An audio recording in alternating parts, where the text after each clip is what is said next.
नमस्कार डीसी साथियों, मैं एडवोकेट विकास आपके समक्ष कुछ महत्वपूर्ण मुद्दों पर आज चर्चा करूंगा। इस वीडियो बनाने का मेरा मुख्य उद्देश्य ये विगत माह जो माननीय सुप्रीम कोर्ट के द्वारा जो एक आदेश पारित किया गया था, जो डीएससी भाइयों के पेंशन से संबंधित थी, जो कुछ महत्वपूर्ण जो बिंदु हैं, मैं उस पर कुछ अपने विचार प्रस्तुत करूँगा, जो आशा करता हूँ कि आपके लिए काफ़ी लाभकारी होगा। आज मैं एक ऐसे महत्वपूर्ण न्यायिक निर्णय पर अपने विचार रखना चाहता हूँ कि जिसका सीधा संबंध उन पूर्व सैनिकों से है जिन्होंने देश की सेवा केवल एक बार नहीं बल्कि 2 बार की है। यह मामला डिफेंस सिक्योरिटी कॉर्प्स अर्थात डीएससी के उन कर्मियों का था जो पहले रेगुलर आर्मी में सेवा कर चुके थे और बाद में पुनः डीएससी में भर्ती होकर दूसरी बार राष्ट्र सेवा में लगे। प्रश्न यह था कि क्या ऐसे सैनिकों को उनको दूसरी सेवा के लिए पेंशन पाने में कानून का न्यायपूर्ण लाभ मिलना चाहिए या केवल तकनीकी आधार पर उनके अधिकारों को छीन लेना चाहिए। इस मामले में सर्वोच्च न्यायालय के सामने यह मूल प्रश्न था कि डीएससी कर्मियों की क्वालिफाइंग सर्विस यानी पेंशन हेतु जो मान्य सेवा अवधि को कैसे गिना जाए। दूसरा प्रश्न यह भी था कि क्या उनकी सेवा अवधि में थोड़ी जो कमी रह जाती है तो क्या पेंशन रेगुलेशन के अनुसार उस कमी को कंडोन अर्थात माफ किया जा सकता है। यही उस पूरे विवाद का केंद्र था।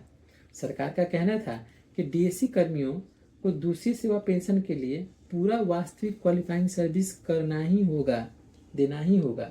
उनका तर्क यह भी था कि शॉर्टफॉल कॉन्टिन्यूएशन का उद्देश्य केवल यह सुनिश्चित करना है कि किसी व्यक्ति को कम से कम एक पेंशन अवश्य मिले।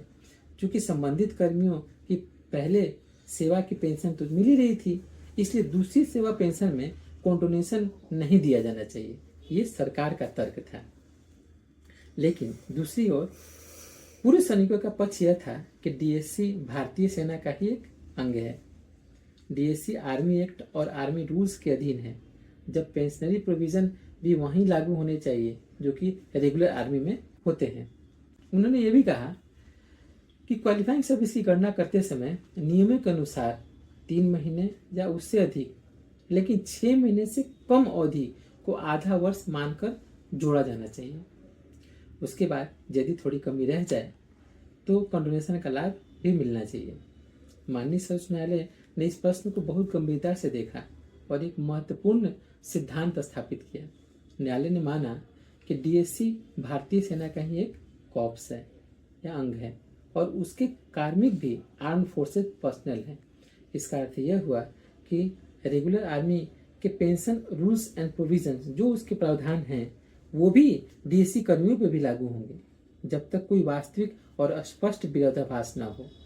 केवल प्रशासनिक सुविधा या संकीर्ण व्याख्या के आधार पर सैनिकों के अधिकारों को कम नहीं किया जा सकता है। न्यायालय ने आगे यह भी कहा कि सबसे पहले क्वालिफाइंग सर्विस की सही गणना की जानी चाहिए।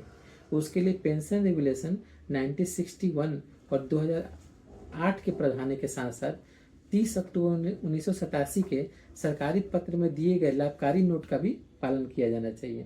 इसका सीधा अर्थ यह है कि यदि सेवा की अवधि में 3 महीने या उससे अधिक का अंश है तो उसे अनदेखा नहीं किया जाएगा, उस नियम के अनुसार जोड़ा जाएगा। की गणना सैनिक के खिलाफ नहीं बल्कि न्यायपूर्ण तरीके से होगी। न्यायालय ने माना कि पेंशन रेगुलेशन में शॉर्टफॉल कॉन्टिन्यूएशन का प्रावधान मौजूद है, इसलिए यह कहना है कि डीएससी कर्मियों के मामले में इस सिद्धांत का कोई उपयोग नहीं होगा, ये सही नहीं है।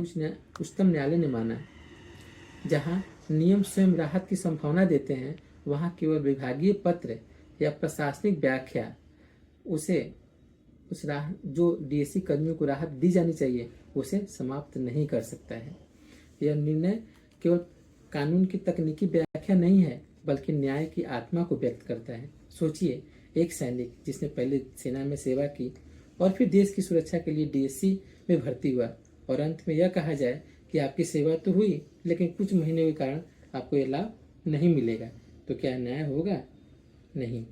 सर्वोच्च न्यायालय ने इसी अन्यायपूर्ण दृष्टिकोण को सिरे से खारिज कर दिया, मतलब अस्वीकार कर दिया। इस निर्णय का व्यापक संदेश यह है कि पेंशन कोई दया नहीं बल्कि सेवा का अधिकार है। सैनिकों की हो तब कानून की व्याख्या और भी अधिक संवेदनशील, न्यायपूर्ण और सम्मानजनक होनी चाहिए। सैनिक अपना जीवन, समय, परिवार और भविष्य देश के नाम समर्पित करता है, बल्कि इसलिए राज्य का दायित्व है कि उसके वैध अधिकारों को की रक्षा करें। जो उसके अधिकार बनते हैं, यह राज्य का दायित्व है कि वो उसे दे, उसके अधिकारों को सुनिश्चित करें। यह फैसला में या विभागीय पत्र यदि मूल नियमों और न्यायिक सिद्धांतों के विरुद्ध हो तो वो टिक नहीं सकते। अंतिम शक्ति कानून की है। कानून का उद्देश्य अधिकारों की रक्षा करना है, न कि तकनीकी आधार पर उसे नकारना। अंत में मैं यही कहना चाहूँगा कि यह निर्णय केवल डीएससी कर्मियों की जीत नहीं है, यह न्याय, सम्मानता और सैनिक सम्मान की जीत है। यह हमें याद दिलाता है कि राष्ट्र की रक्षा करने वालों के अधिकारों की रक्षा करना भी उतना ही आवश्यक है जितना राष्ट्र की सीमाओं की रक्षा करना है। धन्यवाद।